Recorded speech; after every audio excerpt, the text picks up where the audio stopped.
நேயர்கள் அனைவருக்கும் அன்பான வணக்கம்.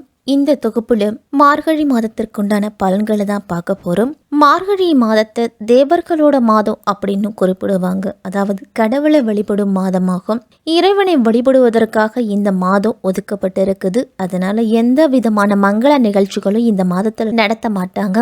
சைவ ஆலயங்களிலும் சரி, வைணவ ஆலயங்களிலும் சரி, சூரிய உதயத்திற்கு முன்னதாவே பூஜை, ஆராதனை இது எல்லாமே நடத்தப்படும். இந்த மார்கழி மாதத்துல தட்சிணாயன காலம் மார்கழியோடு முடியுது.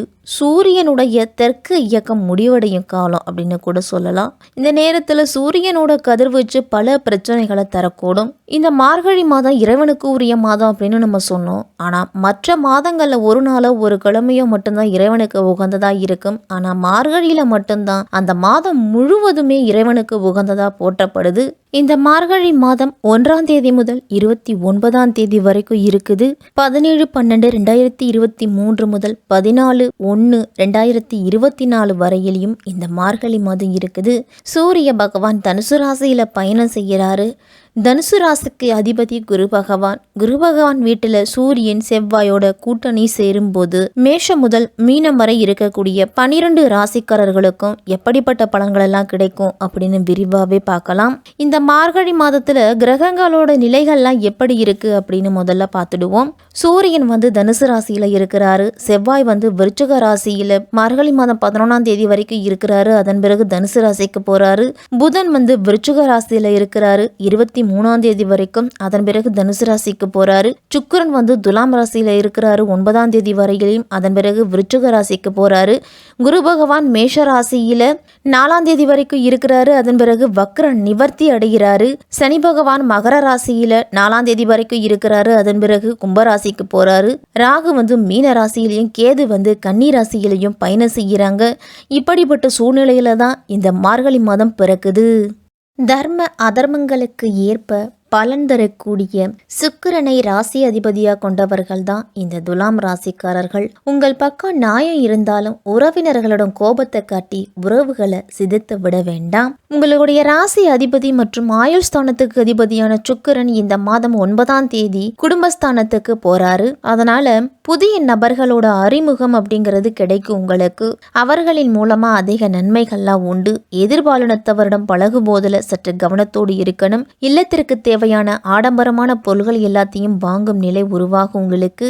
புதிய பதவிகள் கிடைக்கிறதோடு சமுதாயத்தில் மதிப்பும் மரியாதையும் உயரும். உதவி அப்படின்னு உங்களை தேடி வர்றவங்களுக்கு உங்களால் முடிஞ்ச உதவிகளை செய்வீங்க. அதன் மூலமா உங்களுக்கு மரியாதை அப்படிங்கிறது ஏற்படும்.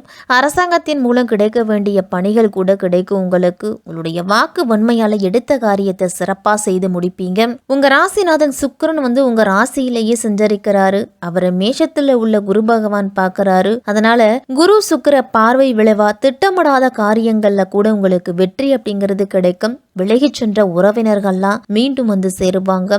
தொழில வளர்ச்சியும் லாபமும் கூடுதலாக கிடைக்கும். அர்த்தாஷ்டம சனியும் துலாம் ராசிக்காரர்களுக்கெல்லாம் விலக போகுது. அதனால பல வழிகளிலும் நன்மைகள் அப்படிங்கிறது கிடைக்கும். வங்கி கணக்குல உங்களுடைய சேமிப்பு அப்படிங்கிறது உயரும். கூடிய விரைவில் ஒரு நல்ல செய்தி கிடைப்பதற்கான வாய்ப்பும் இருக்குது. வெளியூர் பயணங்கள் மூலியமா வெளியூர் பயணங்கள்லாம் உங்களுக்கு நல்ல பலனை கொடுக்கும். வியாபாரத்துல அடுத்த கட்ட நடவடிக்கைகள் அடுத்த கட்டத்தை நோக்கி முன்னேறி சொல்லுவீங்க. பொது காரியங்கள்ல ஈடுபட்டு இருக்கிறவங்களுக்கெல்லாம் பொதுமக்கள் மத்தியில உங்களுடைய மரியாதை அப்படிங்கிறது உயர்ந்து கொண்டே இருக்கும். நீண்ட காலமா விற்பனையாகாமல் இருந்த இடத்தை விற்று நிம்மதி அடைவீங்க. சகோதரர்களுக்கும் சகோதரிகளுக்கும் தேவையான உதவிகளை செய்து உங்களுடைய உறவை மேம்படுத்திக் கொள்ளுவீங்க. மகர ராசியில சஞ்சரித்துட்டு வந்த சனி பகவான் மார்கழி மாதம் 4ஆம் தேதி கும்பராசிக்கு பயிற்சி ஆகிறாரு. இந்த சனி பயிற்சியின் விளைவா அர்த்தாஷ்டம சனி விலகுது. இதிலிருந்து உங்களுக்கு தடைகள் அப்படிங்கிறது அகழுது. ஆரோக்கியத்துல நல்ல முன்னேற்றம் இருக்கும். உங்களுடைய எதிர்பார்ப்புகள் அனைத்துமே ஒவ்வொன்றா நிறைவேற போகுது. தொழில முன்னேற்றம் அப்படிங்கிறது கூடும். பொன் பொருள் சேர்க்கை அப்படிங்கிறது உண்டு. உத்தியோகத்துல புதிய திருப்பங்கள்லாம் ஏற்படும். சக பணியாளர்களுக்கு வெளிநாட்டு யோகம் அப்படிங்கிறது இனிமேல் உண்டு உங்களுக்கு.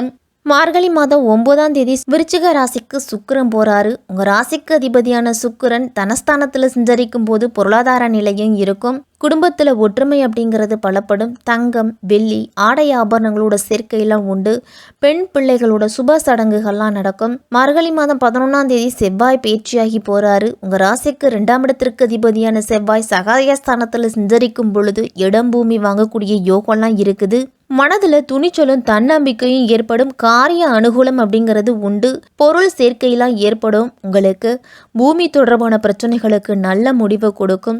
சகோதரருடன் ஏற்பட்ட மன வருத்தங்கள்லாம் நீங்கி சுமூகமான உறவு நிலை இருக்கும். நீண்ட தூரத்திலிருந்து வரக்கூடிய தகவல்லாம் உங்களுக்கு பயன் தரக்கூடியதாய் உண்டு.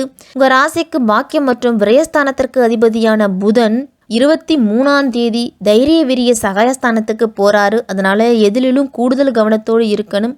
கௌரவ குறைவு ஏற்படலாம் அப்படிங்கிறதால அடுத்தவர்கள் விவகாரங்களில் தலையிடுவது, ஆலோசனை கூறுவது இதை எல்லாத்தையும் தவிர்த்துக்கணும். வீண் பகையெல்லாம் ஏற்படும் அப்படிங்கிறதால யாரிடம் பேசும்பொழுதும் கவனமாக பேசணும்.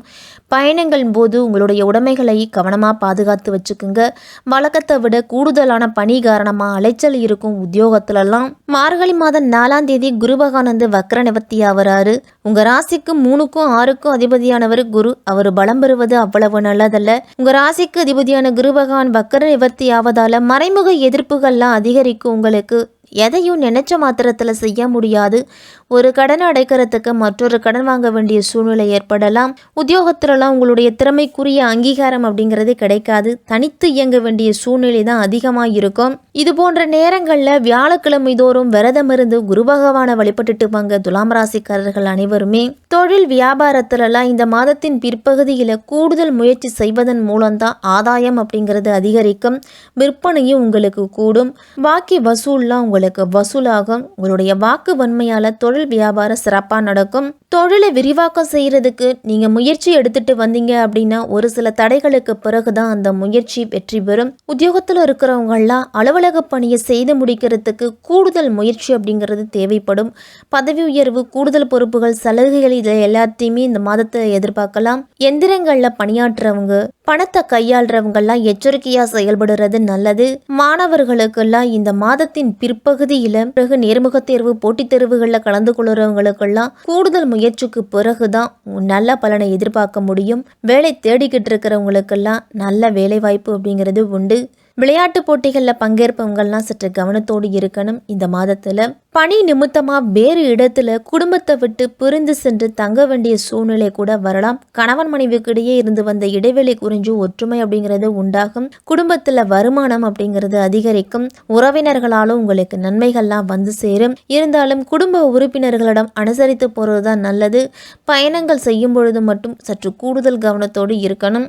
வெள்ளிக்கிழமை தோறும் துலாம் ராசிக்காரர்கள் அனைவருமே பசுமாட்டிற்கு அகத்துக்கீரை, வாழைப்பழம் கொடுத்து வழிபட்டுட்டு வாங்க. உங்களுக்கு பொன் பொருள் சேர்க்கை அப்படிங்கிறது அதிகமாகவே கிடைக்கும். பிரதோஷ நாளில் நந்தி பகவானையும் சிவபகவானையும் உமையவளையும் வழிபட்டுட்டு வந்தீங்க அப்படின்னா உங்களுடைய முயற்சிகளுக்கு வெற்றி அப்படிங்கிறது கிடைக்கும். உங்களால் முடிஞ்ச உதவிகளை உங்களை தேடி வர்றவங்களுக்கு செய்யுங்க. அதே மாதிரி இல்லத்து பூஜை அறையில் இந்த மார்கழி மாதம் முழுவதுமே உங்களுடைய குலதெய்வத்தை நினைத்து விளக்கேத்திட்டு அன்றாட பணிகளை தொடங்குங்க. துலாம் ராசிக்காரர்களுக்கு சிறப்பாகவே இருக்கும் இந்த மார்கழி மாதம்.